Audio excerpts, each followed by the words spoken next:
might happen to see it. Our next guest is Gloria, and Gloria is a beautiful orange tabby with some white patches, and she was found as a stray cat, but she is older than the other cats that you've met so far today. We think she's older than 5 and younger than 8, so she's middle-aged like me, and she's already spayed before we got her, so she was definitely someone's pet. And I guess before I told you her name, I should have said that if anyone is missing this beautiful orange tabby or knows of someone who is, please let us know. We named her Gloria, so she probably has some other name that we don't know about. And this is part of the problem too with the cats that we have in the shelter, is that half of our cats come from people who no longer want them, and the other half come from people who find them, or people who have us go and pick them up because they're causing a nuisance. Of the half that are strays that come in lost, 4% of those get returned to their owner. So if you think about that, that's only 2% overall of the cats that come in here ever going back where they came from. Now, understandably, if someone relinquishes their cat, they're not going to take them back. They've already decided they can't care for them.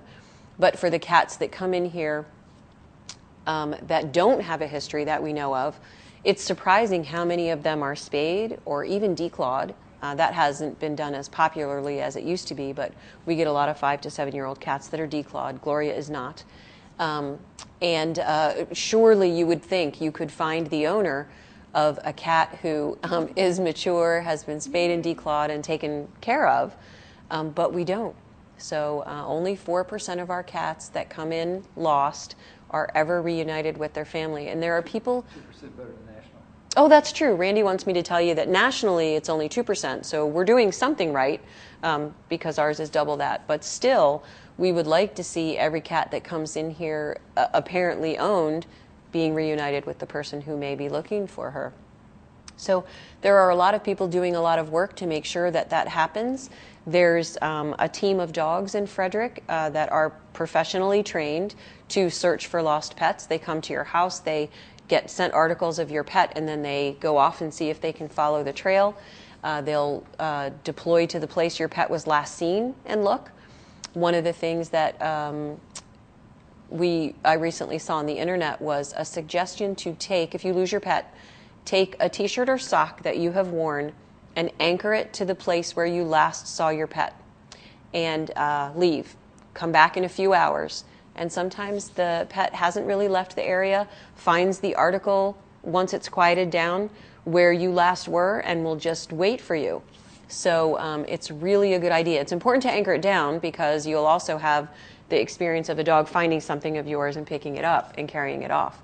So you want to make sure that they stay in the area so you can find them again. There is a Lost and Found Facebook page. Actually, there are several.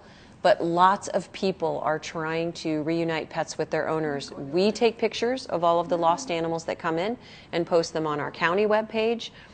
Everything we can, put pictures in newspapers. We go on the radio. I just don't know what more we can do, but just keep trying. We take lost reports. We put them in a computer software program and try to match them up with other descriptions. We keep copies of the lost report at our intake desk, at our front desk. So it is really seemingly hard to get people reunited with their missing cats. So if your cat is ever missing, first of all, take a picture of your cat right now on your cell phone if you have one, with your webcam on your computer, with a regular camera, any way you can. Take a picture of your cat right now and know where it is. And that way, if your cat is ever lost, please tell us immediately. Nothing wrong with calling us and saying, hey, I can't find my cat, and then 2 hours later saying, never mind, she came back.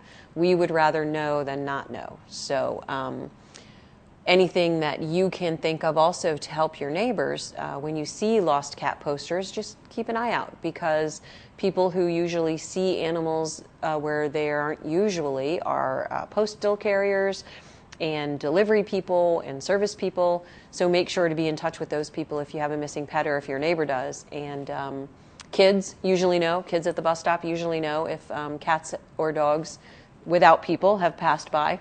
If you don't have a Facebook account, a friend that does. Oh yeah, Randy's right. If you don't have Facebook and you don't have a cell phone, have your friend take a picture or have your friend post on Facebook that your cat is missing.